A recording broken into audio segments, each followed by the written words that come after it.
Welcome to the Vision by Protiviti interview. I'm Joe Kornick, Editor-in-Chief of Vision by Protiviti, our content initiative where we examine strategic implications of big topics that will impact business, the C-suite, and executive boardrooms worldwide over the next decade and beyond. Today, we're exploring the future of work and all its implications for employees and employers, as well as for clients and customers. We've got an outstanding guest today as we welcome Mauro Ghislaine, Chief People and Transformation Officer at A2A, where he is in charge of the human resources, procurement, and group shared services activities. A2A is a Milan-based life company focused on the environment, water, and energy with more than 13,000 employees. A2A aims to improve the quality of life of its customers, the public, and its workforce with a mindset on the planet's future. Mauro, thank you so much for joining me today. Thank you, Joe. Thanks for inviting me. Pleasure to be here. I'm really excited to be able to talk to you today about people and transformation and the future of work. But first, I'm not sure all of our viewers are familiar with A2A. So can you give us a brief overview of the company and your role as People and Transformation Director? Yeah, so with pleasure. We are a over 13,000 people company. We are dealing with, services like energy production and sales. We are dealing with, the cleaning of our streets and our cities, and then transforming that garbage that we all produce into clean energy. We deal with water services, so provide services to the city and the communities we serve. We are mainly based in the north of Italy. We are a Italian national company, but our center is really in the city of Milan and Brescia, where we originate from many years ago. And my role as People and Transformation Officer is around, all the HR aspect and organizational aspect of the job. And why we call it transformation, because we put together services and function like the procurement, which is vital for our delivery of our services and our business plan, and also the group share services, which is basically all the back office that provide transactional services to all of our client and all of our employees.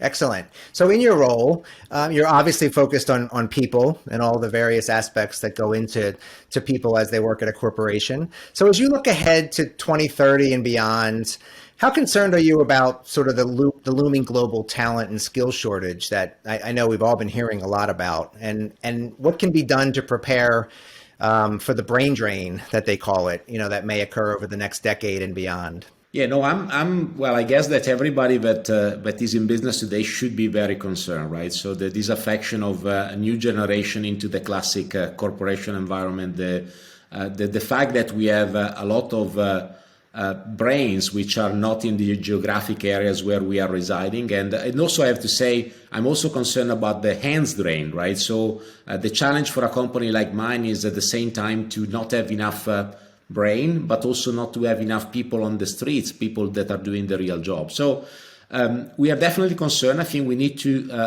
have a better way to link new generation and schools and university into the corporate world. I think we have, as far as Italy is concerned, as an example, we have a tremendous amount of people that are the so-called NEET, right? Not in education or in training and not employed. So we have a large amount of our workforce, potential workforce, which in fact is not there.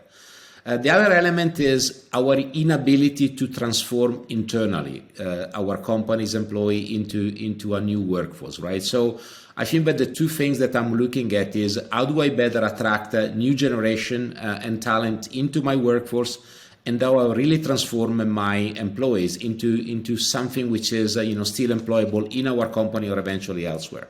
That's interesting. And I know another big aspect of your role is culture, which I think has taken a pretty significant hit during the pandemic. How can culture companies, that is firms that have historically had an advantage because they are just simply great places to work, ensure that they don't lose that advantage, that differentiator, as we move forward, into a totally new work reality in the future? Yeah, I think culture is a fascinating element of my role, obviously, and we've been lucky, right? We've been lucky to redefine ourselves as a life company, and I will tell you in a second why we consider ourselves as a life company. But that sense of culture is strengthening us very much to the ground, to the basic of our ethos, to our why we are in business. But I do think a culture company potentially becoming a disadvantage for many of them, right? Because culture tend to be very monolithic, very static. And I think that the key word for the next decade is going to be adaptation, is going to be adaptability, is going to be ability to change fast and to react fast. And I think the culture of the future that I imagine is a culture founded on principle, on values, but also at the same time to be able to quickly move and quickly adapt and incorporate new ways of doing business and new ways of thinking. So I think, again, adaptability to me is the key for the next decade. Yeah, that sounds like a big challenge for sort of the corner offices, for those that are in power, to be able to be nimble and to be able to move along those lines that you mentioned. So along those same lines, I think we can talk about employee engagement, because I think that's a really key factor as we move forward as well. So how can those business leaders make sure their employees are invested in the company's values, the purpose? Do you think alignment on those values and purpose will be more important in the future as we look to work in, say, 2030 and beyond? Yeah, I think that there is a definite trend. I mean, I'm in business since way too many years, right, as my gray hair suggests. And I remember the days in which we were looking at statistic and research, demographic research, and was telling that the new generation, at that time I was in that generation probably, was looking at companies which are more solidly rooted into values and that they do good things, and this is becoming more and more relevant, right? So imagine that the famous letter of Larry Fink back a few years ago, 20 years ago. This was unbelievably bold to think of, right? So I do think that we as a company, we owe to ourselves, to our future, to have really solid grounded principles, solid grounded value. And that's why as a company, we call ourselves a life company. And the reason is very, very simply because we deal with the element of life. We deal with the earth, we deal with ground, we deal with energy or fire, we deal with water, and we deal with air. So we do manage this type of element. And this has helped us a lot in keeping our engagement level very high. I mean, it's easy for us to tell to our employees that whatever they do, the way they do their business is going to be good for their families, for their communities, for future generation, because the way we deal with that is going to be important for, 50, 100, 200 years from now. Now, we are lucky because we are in that type of business. There are other companies in which the connection between values or community or environment is much more looser. But I think that's the way companies should need to think of, right? So how they can connect to a bigger purpose, because that's the way that people feel engaged. And again, this is true for the 20 and the 60 years old people, right? So this is true for everybody, because the 20s are thinking to their own families and the 60s are thinking to their grandchildren eventually. So that's a connection that can go through generation as well. Yeah, and it sounds like that could be a real differentiator for A2A. I mean, if you've got purpose and values already built into your mission statement, essentially, and everything I've read says that this next generation and even the generation after that will be a lot more engaged in terms of the type of work they're doing, not just a job for a paycheck or for healthcare benefits or whatnot, but they'll be engaged in the actual work they're doing. So I think that's a real differentiator for your company. Do you see it that way as well? I do see that way. Plus, I do see the accountability that comes with it, right? When last year we defined ourselves as a life company, I was telling to myself, so if we do something wrong, and in business things might go wrong, right? Especially in some type of business, how do you judge ourselves? How the people will judge ourselves as a leader of this company? Because, if you are a, normal company, it's bad. It's bad enough, right? But if you are a life company and something happens to you, it's much worse, right? So I think that this, the threshold and the bar was lifted very high, and this gives us much more accountability and responsibility over what we do. At the same time, I think motivates much more our people. And when I talk, I go around in the virtual corridor of these days, I hear more and more people proud of what we do and feeling more engaged and more attached to. Joe, I often refer to, especially in Italy, the concept of family. A company that is a mother or is a family is always referred to, as a good way of things. I do like to think that companies should be more as a club. A club in which you go, you decide to go and you decide to stay because you like the member and you like the purpose of the club, right? A family is, no matter what, good or bad, is something you don't choose. It's something that you have, especially your originating family. So I like to think of company as a club, and I think that A2A has to be a club in which people decide to come, decide to stay, and decide to engage with. And having a strong sense of values and purpose definitely help to build that club.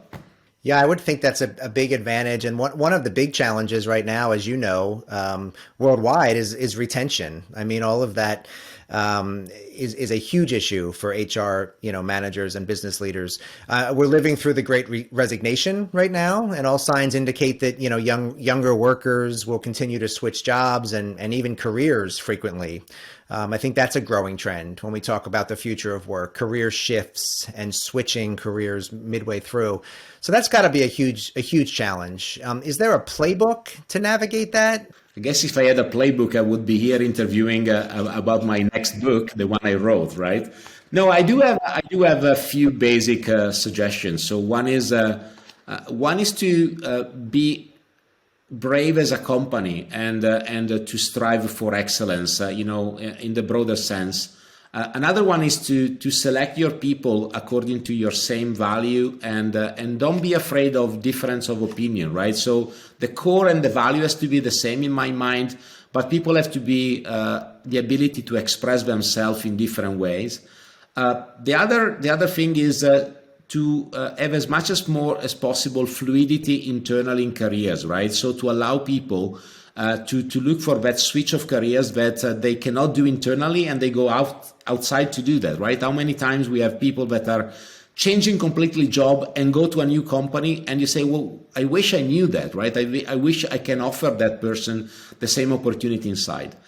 And the other thing is when people are leaving you, and it's not only about alumni and things like that, but expanding the reach of your company beyond your company limit, and in a way to be able to collaborate with some of these people, to some of the ecosystem around you in a different way. We have a problem in delivering our number, not only because of our inability to have enough talented inside, but also to have the talented people and companies around us because we don't do everything internally, right? So the ability to create that ecosystem and to have a fluctuation and fluidity between internal and external in your ecosystem, I think is another key to retain talent.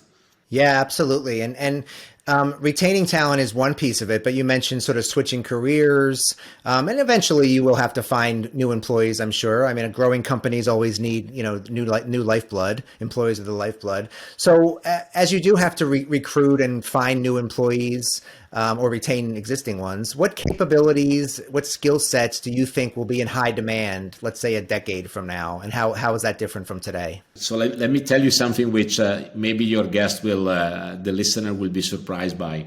I don't want to adventure myself in saying what is going to be the next specific skill in the next decade, right? Look back 10 years ago, who would be able to say that the keyword of 2022 would have been sustainability, digitalization, and all these things, right? So this word probably didn't even exist 10 years ago. So I think what I'm looking at is collaboration. Collaboration is in short supply in the world, right? I do see most of the companies struggling with having people working together and having the ability of finding people that are genuinely passionate about working with others and delivering results through others, with others. It's a key thing. So that's collaboration to me is going to be key today. It is key today, is going to be key in 10 years from now. I think curiosity and ability to learn is the other key thing, right? Because we don't know what is going to happen in 10 years from now. Having people that are eager to learn. And the company has to be able to keep that eagerness and that curiosity alive, right? So often we just box people and leave it there, and almost people come in with a brain in the morning, put it in a locker, don't use it through the day, and pick it up back again. So I think that ability to have people that want to keep that brain alive and companies that allow to do that, I think is the two things that I would look at. Interesting. So I have one more question, and I'll let you off the hook unless you have any bold predictions you'd like to make for the future, which we always do welcome here at Vision by Protiviti. But as you look to 2030 and beyond, as it relates to people, talent, and transformation, obviously. Is there a call to action for executives? What's your best advice that you could offer business leaders as they look at their own organizations and think out to 2030, 2035 when it comes to people, talent, and transformation? Yeah, there is a famous address of a guy which is gone by now, which was telling to young graduates, be hungry, stay foolish, right? I think I will tell to my fellow leader here to be brave, because I tell to the new generation to be exigent, right? So when I go and do the similar speech to the new grads or new kids coming to work, I say, be exigent, be very exigent with us. Choose your company wisely and, help us to become better, right? And I think that as a business leader, I think we need to be brave and don't strive for, what is just incremental change, but, to look for big revolutionary changes. Because by doing that, I think that you are producing a better result for your companies. You are anyway taking risk in the business. Look at the past 10 years. Look at the last 2 years. Who would have imagined we are in the energy business that the energy cost would have soared so much, right? So again, if you're not brave enough, if you're not quick enough in reacting, you're going to be out of business without the blink of an eye. Yeah, thank you so much for that. Any bold predictions before I let you go? I mean, I like to ask people if in 10 years' time, will people be more satisfied with their jobs? Will people be happier employees? Will they be more engaged? I mean, that would be the goal. That would be the dream. And some people are today, but I would love to get to a place where more people are. Are you optimistic about the future in that sense? I am very optimistic about the future, but that's because the way I am. I think that again, if I look back at the past 10 years, things have tremendously changed dramatically. If I look at the people I know, they have shifted jobs so frequently. Myself as well, and I do think that there is I'm happy about the way companies are working, because it seems to me that companies are taking more and more accountability on things that the government and the society has let empty spaces. So we as a company, I think, are more accountable. So because of that, and because we know that we need to keep our people engaged and happy, I'm very optimistic about that. It's going to be difficult, definitely. But I think that there is much more opportunities by doing that than by not doing it. So yes, I am very optimistic. Oh, excellent. What a great way to end our time together. Mauro, thank you so much for those insights and for that look inside A2A as far as people and transformation goes. Fascinating discussion. And thank you for joining us at home on the Vision by Protiviti interview. We'll see you next time.